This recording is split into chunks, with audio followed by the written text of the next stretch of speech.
Scheme માટેના કાર્યક્રમ પૂરા દેશની અંદર થઈ રહ્યા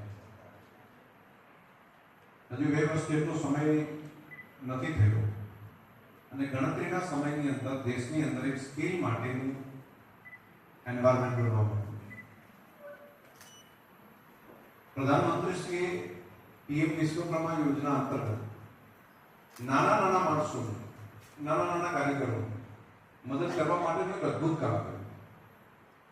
શરૂઆતના તબક્કે તેને તાલીમ આપવાની બાબત હોય, તેને કીટ આપવાની બાબત હોય, તેને બેંક સાથે જોડવાની બાબત હોય, બધું કલેક્ટિવ એક વિચાર કરીને એને તાલીમ આપવી, પ્રોત્સાહિત કરવો, તેની પાસે ઇક્વિપમેન્ટ ના હોય તેને સાધનો પહોંચતા કરવા અને શહેરે મોટું કંઈ સલાહ મારી શકે એટલા માટે અમે બેંકો સાથે જોડવા એક કલેક્ટિવ વિચાર કરીને પૂરા દેશની અંદર સ્કિલ ડેવલપમેન્ટ માટેનું એક અદ્ભુત કામ કર્યું.